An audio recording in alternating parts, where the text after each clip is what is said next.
Okay, welcome everyone. As always, I want to thank Dot for putting this together. I really appreciate it. Dot told me that you were interested in the book of Numbers, the book of Bamidbar. So that is what we're going to learn tonight. And of course, it's an entire book, so there's only so much we can do. But I want to introduce the idea of the book and its meaning, and especially the first two portions, which in English we call the book of Numbers. But in Hebrew, the word is very different than Numbers. It's Bamidbar, which means in the desert. Now, if we look at the 5 books of Moses, it's interesting that some of the books, when translated into English, are a very close approximation to the name of the book in Hebrew. But other times it's not. Let's go through them. The first one we call Genesis. In Hebrew, it's Bereshit. Bereshit means in the beginning, and Genesis means the beginning. So that's a very close translation. But the book of Exodus in Hebrew is Shemot, which means names. So it's very different. Exodus is definitely the theme of the book, coming out of Egypt, the Exodus from Egypt. But in Hebrew, the name of the book is Names. I'm not going to explain why that is right now. The next book is, in English, Leviticus, from the word Levi, the tribe of Levi, because it had to do very much with the priests and their service in the tabernacle. But in Hebrew, it's Vayikra, and he called. Now, all of this is just to bring us to the book of Numbers. Now, again, the beginning of this book, there's a lot of numbers. That's one of the things we want to explain tonight.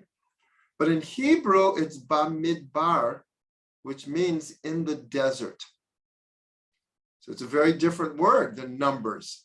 Numbers is the theme of, let's say, the first 2 portions, but really, the theme of the whole book is the idea in the desert, because this book begins in the 2nd year after leaving Egypt, and the famous 40 years that we wandered in the desert, most of it is taking place in this book. So it's all about being in the desert for 40 years. Now, what we want to do is we want to just look at the symbolism and the reality of being in the desert and what the word desert means. And then we're going to get to the idea of the counting, the numbers that seem so important in the beginning of the book. So one idea that relates to the desert is, why was the Torah given outside of Israel? We left Egypt. One might think that we would have come into Israel, and then God would give us the Torah. But it's explained that it happened in the Midbar. It's called Midbar Sinai, the Sinai desert. And 2 reasons are given. One is the nature of the desert is what's called hefker, or ownerless. Because when you go to a country and you have cities and you have agricultural lands and you have villages, but many times you go out to the desert, there are not many people living there. And there's this feeling of it being wide open and as if no one owns it. It's ownerless. And so therefore, we're told that the Torah was specifically given outside of Israel in the desert, so that the message would be that ultimately the Torah was meant and is still meant for the whole world. It just happens that it was the Jewish people who first received the Torah and who observed the Torah. But the idea is that by giving it outside of Israel, the message would be that the Torah ultimately, the morals and the ethics and the spirituality of the Torah would be for everyone, and no one could claim ownership over. It's like a desert. It's ownerless. So that's one idea. That's one idea related to the desert. Now, the other idea, which is very, very interesting, because again, the whole book is called Bamidbar, and Israel spent 40 years in the desert. So the nature of the desert had a very profound effect.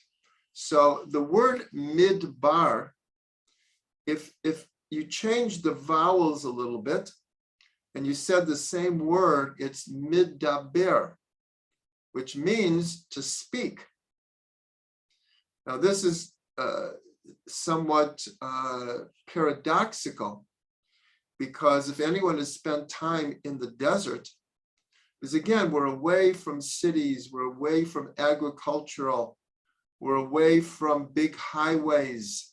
When you're out in the desert, there's this feeling of vast openness. There are very few animals out there, and there's a silence. There's an awesome silence in the desert. And yet the name of desert is middaber. The same letters as to speak. So how do we understand this? So according to tradition, many of the prophets and the patriarchs and the matriarchs, many of them, were shepherds. And they would shepherd out in the desert, or by the prophets, they would go into the desert to commune with God, to get away from civilization, where they can think and meditate and ponder. And so there's something very, very unique about the silence of the desert. But when one receives the silence, then one can speak. That's the idea here. Is, in other words, the prophets spoke in the name of God. But many of them, to prepare themselves to be able to speak, to be the mouthpiece of God, first had to integrate a deep silence. So I'm not sure if you're familiar, but this is going back like 50 years ago, but it's still a very popular song. It's called The Sound of Silence. Do you know this song? The Sound of Silence, Simon and Garfunkel. Very, very famous song. But this touched on it. What do you mean, the sound of silence? If it's silent, there's no sound. And if there's sound, there's no silence. But this is wrapped up with the mystery of the desert. The desert has this awesome silence, but that silence leads to the ability to speak. Now in Hebrew, there's a very, very special word that approximates what we're trying to say, and that's called chashmal. Now in modern Hebrew, chashmal means electricity. Electricity in Hebrew is called chashmal. But when you look at the word, it's really made up of two words, chash and mal. Chash means silent. Mal means speaking. So in one word, you have this idea of silence and speaking. So the sages said, what is this chashmal? This chashmal was part of Ezekiel's vision. If you look at the first chapter of the book of Ezekiel, so he had visions of God. And in these visions, he saw an energy called chashmal. And so the sages say, well, what is this energy? They said it's angels that sometimes are silent and sometimes are speaking. So that makes sense. First you're silent and then you speak. But it's explained much deeper that it's a type of silence that you can hear. And that's how the inspiration of the song, the sound of silence. So I'll tell you a story that really exemplifies what I'm trying to say here. This happened about 25 years ago, and I led a group of students for a weekend retreat, a 3 or 4 day retreat. And we had about 120 students. And we went into the desert in Israel, a place called Mitzpeh Ramon. It's the largest natural crater in the world, Mitzpeh Ramon. Some call it the Grand Canyon of Israel. It's just absolutely gorgeous place, but it's out in the desert. And on Friday, we went hiking, and it was very hot. And so we found a place in the shade, and everyone sat down and was drinking water. And I was inspired to explain what I just explained to you. This idea of the nature of the desert being a place of great, silence, but also a place where the prophets learned to speak. And so without even thinking, I said, let's do an experiment. Let's do an experiment.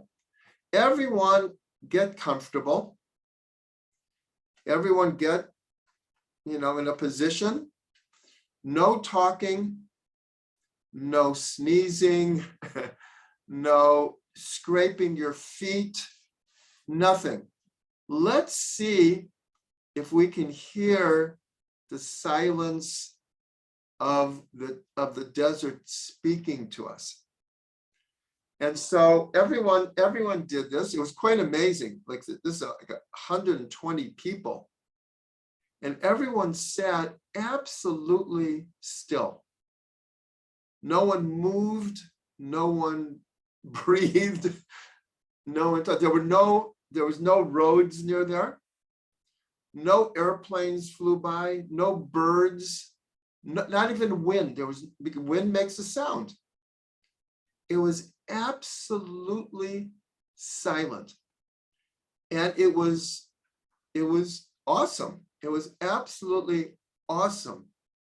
And it lasted for about maybe 2 or 3 minutes, which doesn't sound like a lot, but it felt like infinite. It felt like eternity, that we could actually hear the sound of silence. So all of that is to explain the idea of the desert. And the whole book of Bamidbar, of Numbers, is about the desert, the experience of being in the desert. Okay, now, what's interesting is that the numerical value of Bamidbar, of the word desert, equals exactly Avraham. Exactly Avram, 248. And we know that Avram was a shepherd, and he spent many, many years out in the desert. And of course, he was the first Jew. And so the fact that his name and desert equal the same thing is very significant.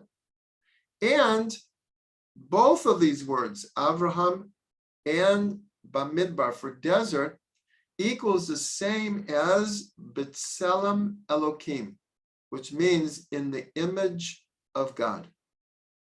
Because we're told that every human being was created by God in the image of God.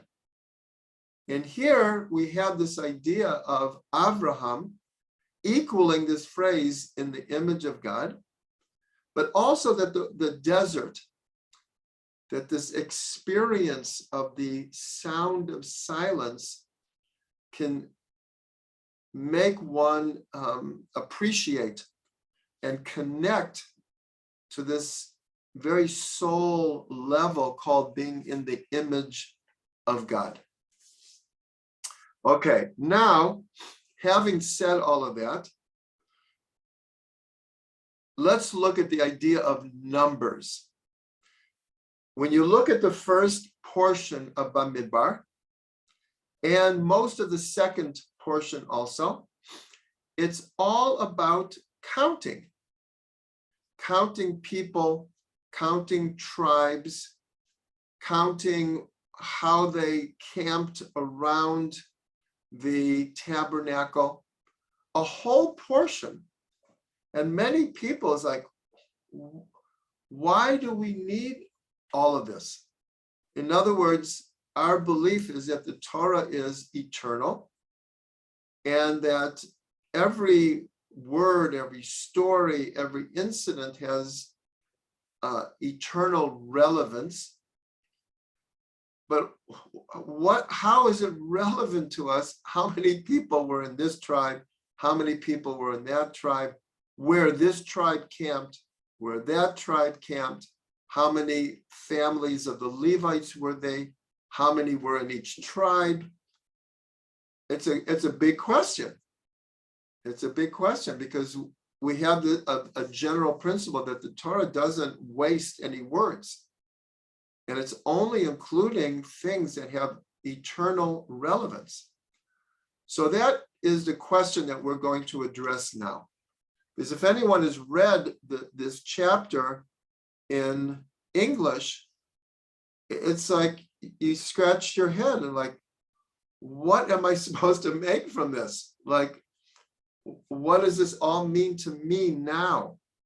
So that's what I want to address now. Now, in English, hopefully you'll understand this. About 40 years ago, there was a famous person.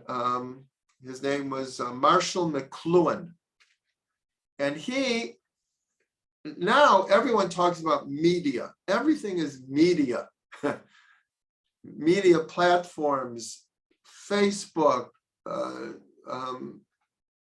WhatsApp, Telegram. Everything is some kind of medium. The web, television, everything is the media. Well, he was way ahead of his time. This is going back like 50 years ago, and he made a statement called "The medium is the message." I'll say that again. The medium is the message. Now, he said this before our experience of medium, but what he understood was the way that you give over an idea or information, that becomes part of the message. In other words, the way a message is given over transmits what the message is. So therefore, if let's say today, if someone had a great idea a tremendous idea. And they created a video that was very old-fashioned, using characters that no one relates to today. And they give over their message. Well, the message is not going to get through. Everyone knows on the web, people have a very short attention span. So if that video doesn't catch your attention in the first 3 seconds, you're gone. You're like, you go on to something else. So that's what he meant. The medium is a message. The way you choose to give over an idea, that becomes not just the way you do it, it becomes the message itself. So why am I saying this? We can apply this to what's happening in this portion. Now, everyone's heard this idea that everyone has 1,000 friends on Facebook, but I have no one to talk to, right? We all have 1,000 friends, but it's not personal. It's like, I have no one to talk to. In other words, this world, the more technologically advanced it becomes, in a certain way, the more isolated people feel. Now that's crazy, because we now have a global village. Look what's happening right now. I'm sitting here in Israel and I'm talking to all of you all over the world. This is a global village, and it's phenomenal. It's absolutely phenomenal. But at the same time, more people are committing suicide. More people are taking antidepressants. More people are going out and shooting other people for crazy reasons. It's like it's both happening at the same time. So the message that the Torah wants to give over here with the counting is a simple message. Everyone counts. Everyone counts. But if the Torah would just, in one sentence, would say, and God commanded Moshe to count the people, and the total of the people were X, that the medium would not be the message. The medium here is very repetitive, and it seems like over and over again, counting each tribe, counting according to the family, counting according to the father's house, counting the groups of tribes. But that is the message. The message is everyone counts. Now, I want to give over 2 examples that I experienced, but it makes the point. In Judaism, we have a ritual called Kiddush Levana, sanctifying the moon. Once a month, as it gets close to a full moon, we have a series of prayers that we say and statements that we make, and we go outside and everyone looks up at the moon and we say these different things.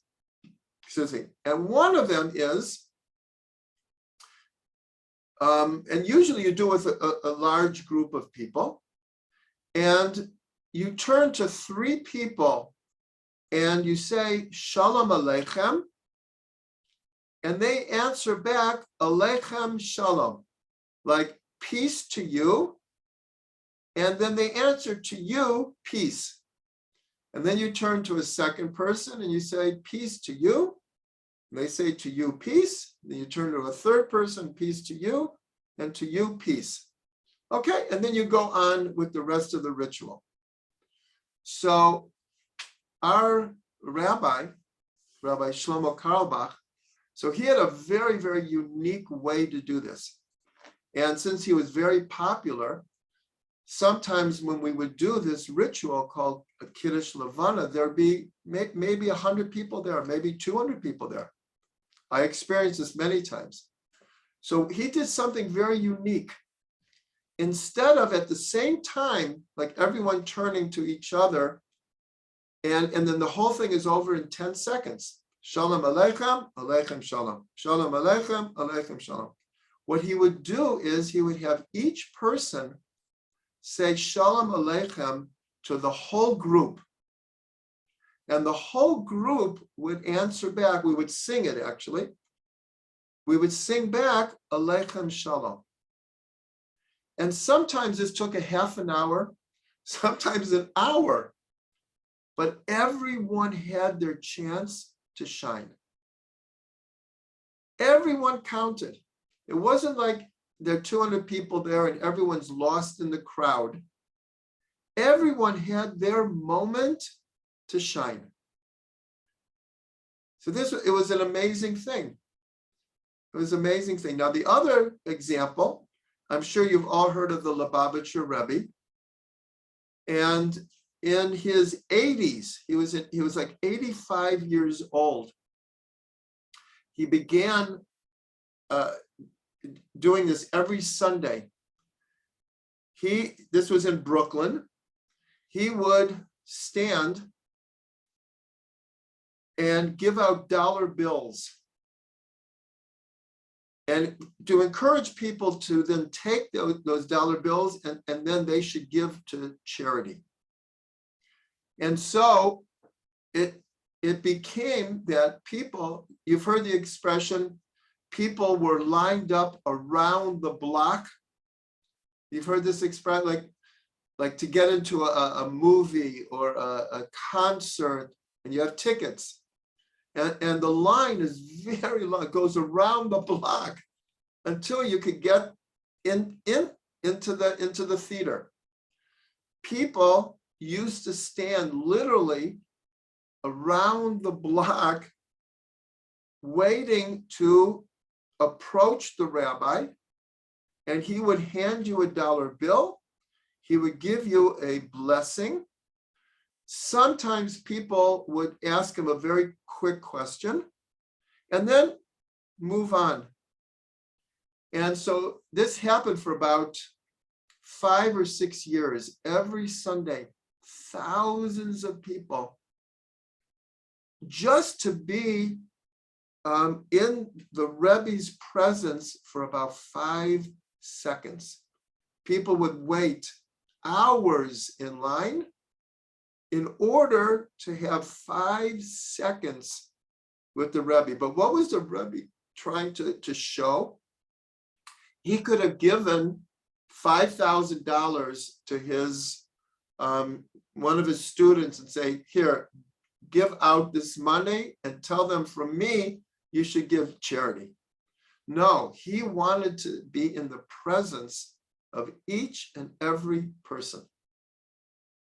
And people came from all over, Jews, non-Jews, religious, not religious, old, young, every race, just to be in the Rebbe's presence for 5 seconds. But it's because he wanted everyone to feel important. He wanted to be the one to give them the dollar bill. So these 2 stories I experienced myself. And that is the message of the first portion of Bamidbar, is that everyone counts.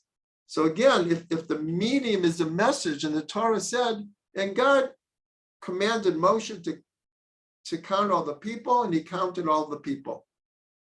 No, here it's as if every person is being counted. But that is the message. That is the message. That's why Bamidbar means in the image of God. Everyone counts. Everyone is important. So this is a very, very important idea. And so therefore, even though when we go read it today, it seems like lots of numbers, lots of names, we have to remember what the Torah is trying to teach us. Now we're going to take it one step further, is that we see that in the counting, the way the counting happened, the way that it is, the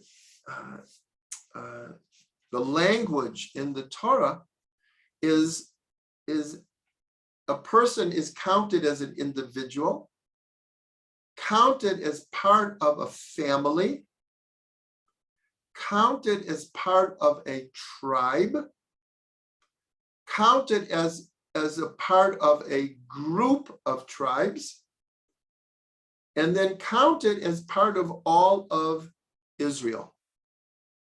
That's how the language is. Even when you read it in English, you see that there's levels that each person has their place on many different levels. So let's just review this. And this applies to all of us. And it's so important, because this goes what I was saying before, is that on one hand, the idea of a global village is just such a phenomenal thing. On the other hand, people feel more isolated than ever. More isolated than ever. I'm not sure if you're aware, but in the United States, approximately,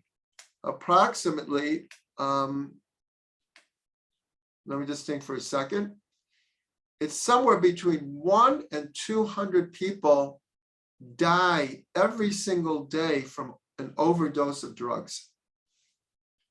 It's like, oh my gosh, it's like a plague. It's a plague, but so many of the people feel so isolated. How did they get themselves into such addiction? And a lot of it has to do with not being cut off from families, being cut off from community, being cut off from bigger goals in life. It's a real tragedy, but it's indicative of what's happening in the world. So here, again, if you even reading it in English, you'll see each one of us is an individual, and individual rights and individual responsibility, and having an individual relationship with God. These are all very important, extremely important, but we're also a member of families. And we all know how many people have problems with their families. It's just, what can you do? But the idea is that we're not just individuals who have no connection to anyone else. We're not, human beings are very, very social animals. Now, there are certain animals that live in small clusters, small families, and there are many animals that they're pretty much on their own. They don't connect to a bigger family units. But human beings are part of families. And families are part of communities. And there's all kinds of level of communities. There's religious communities. There are communities of people who have similar interests.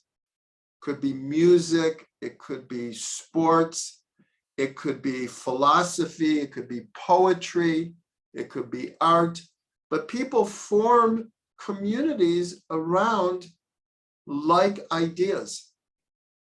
And then you have bigger communities, you have nation states,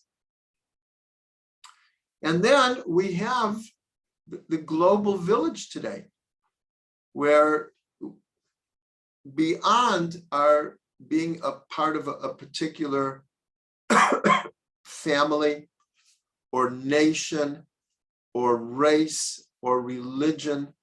Ultimately, we're all human beings, and we're all in this together in one world.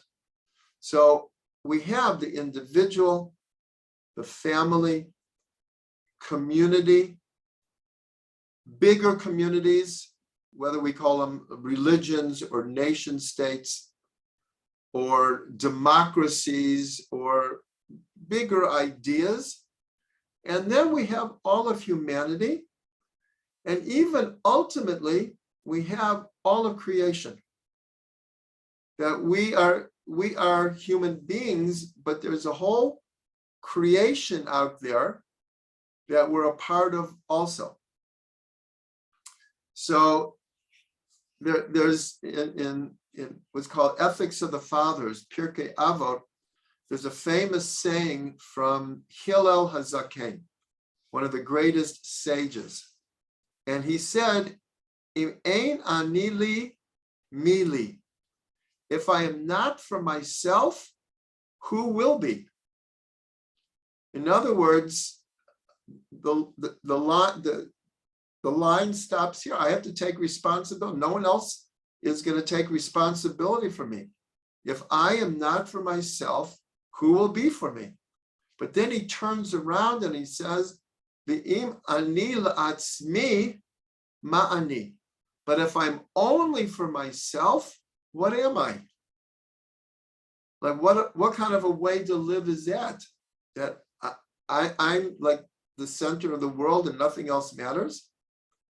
And then he added a third thing. Im lo achshav eimatai. If not now, when? Which is such a great phrase. Like, what are we waiting for? Im lo achshav eimatai. If not now, well, when? When are you going to do it? So I'm just going to say that again. If I'm not for myself, who will be for me? If I'm only for myself, what am I? And if not now, when? So that's just a great pearl of wisdom. Okay, now I want to a few more ideas. When you read the first portion, so it talks about not only was everyone counted, but then was the arrangement, how they camped in the desert. Which tribe was on which side surrounding the tabernacle? The whole camp surrounded the tabernacle. In the middle of the tabernacle, of course, was the Holy Ark. And in the Holy Ark was the 2 tablets of the law. So this already tells us the national mission of the Jewish people. What is like the heart? The heart of the Jewish people is the Torah. But again, we ask, why do I have to know how they camped in the desert? Like, how is that relevant to me today? So, along with each tribe was camped there were 3 on each side. Imagine like a square. In the middle of the square is the tabernacle. And on each of the 4 cardinal sides, there were 3 tribes. 12 in all, 3, 3, 3, and 3. And each of the tribes had a flag. And the flag had a color and a symbol. So there is a midrash that says that when God gave the Torah on Mount Sinai, so myriads of angels came. Now remember, a midrash is a allegorical, metaphorical story trying to explain ideas. We don't necessarily understand them literally. So the Midrash says that angels came and they put 2 crowns on each person's head.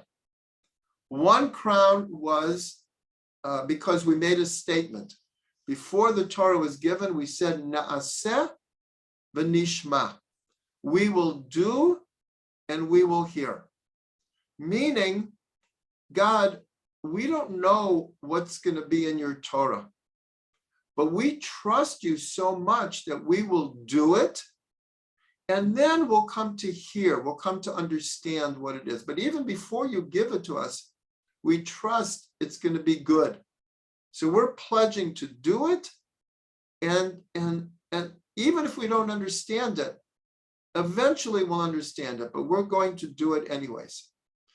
So because we said Na'aseh v'nishma, the angels came and they placed 2 crowns on everyone's head.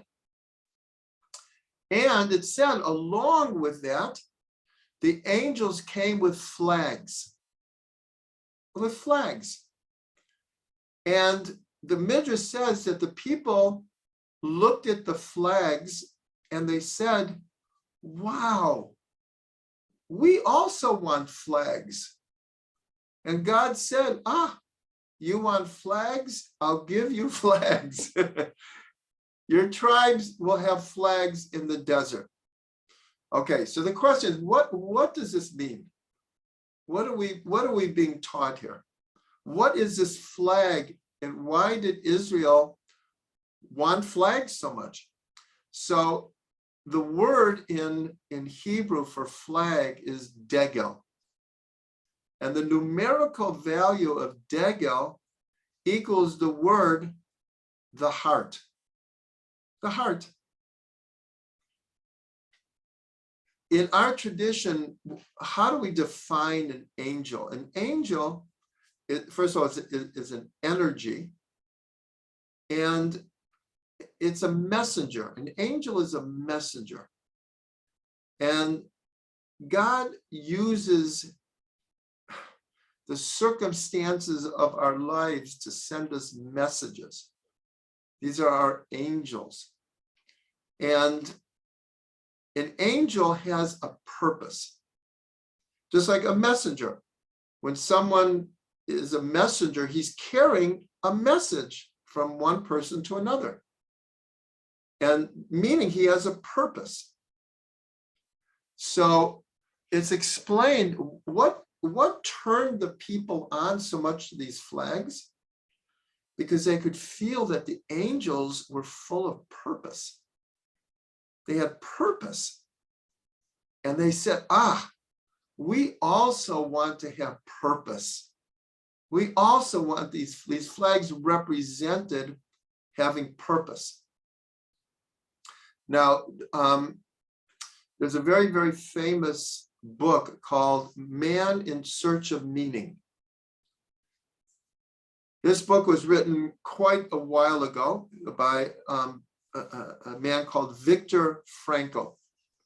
And Viktor Frankl was in the concentration camps. And when he went in, he was still a young man. He was studying psychology. And he was working actually on his doctorate at the time.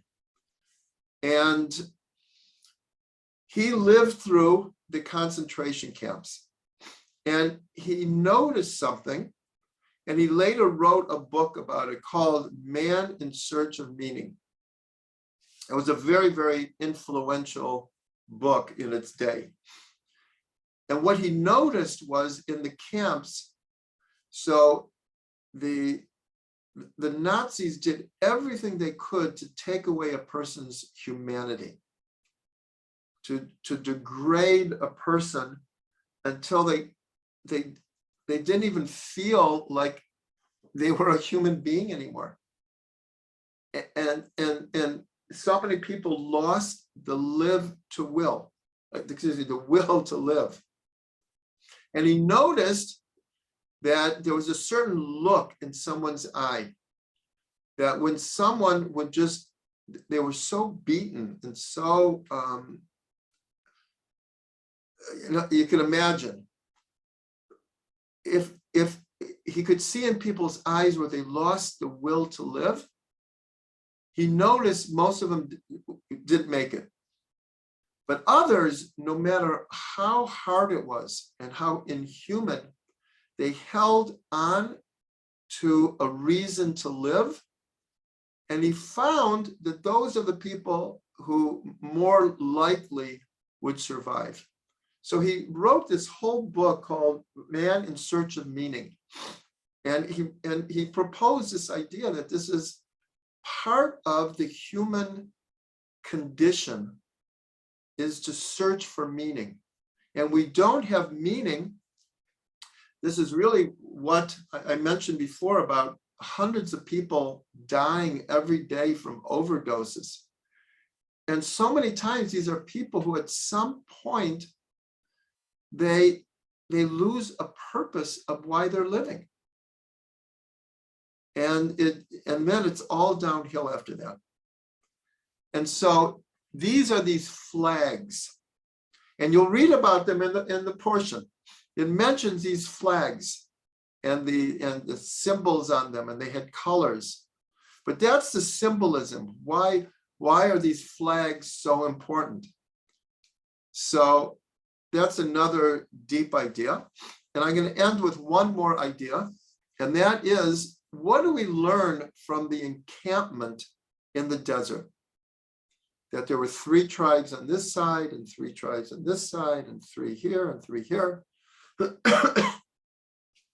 So there's a concept that we have this idea of the macrocosm and the microcosm. The idea that everything that happens in this world, there is like a mirror image in higher worlds, higher levels of reality. Like, for example, today we talk about, let's say, string theory and 10 or 11 different dimensions. Well, we have always known this as part of our prayers, it's part of the Torah, that there are many different dimensions of reality that we don't necessarily see, but they're happening at the same time. So the idea is that things that are happening in this world represent higher ideas, higher realities. So I'm going to do this fairly quickly, but we can ask, well, where did this formation in the desert come from? Why were there 3 tribes here and 3 tribes here and 3 tribes here and 3 tribes here? So I'm going to do this quickly, but we're going to see there's a progression here. We're told that when Jacob had the dream of the ladder, hopefully everyone remembers, Jacob had a dream of a ladder with angels ascending and descending, and God appeared at the top of the ladder and spoke to him. And so we're told, though, and in the Torah it says that when he laid down to go to sleep that night, it says he put rocks around his head. We're told by tradition that he put 12 rocks around his head because in prophecy, he knew that he would have 12 tribes. 12 tribes would come from him. And how did he put the rocks? He put 3 over here, and 3 over here, and 3 here, and 3 like under him. Later, when Jacob is on his deathbed, and he tells them, he dies in Egypt, and he tells them, when I die, take me back to Israel and bury me along with my grandfather, my father, Avram and Yitzhak. And that's where Leah is buried, my wife.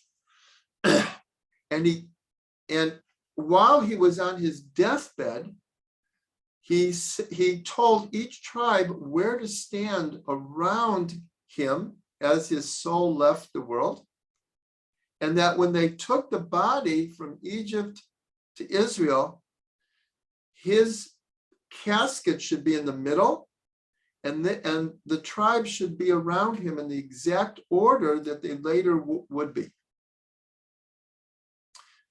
Then the Zohar, let's go back to the dream of Jacob. When he woke up, he said, this is the house of God, and this is the like the ladder, the gate to heaven. So he understood that there was a connection between the lower worlds and the higher worlds. So why did he put the stones around his head like this?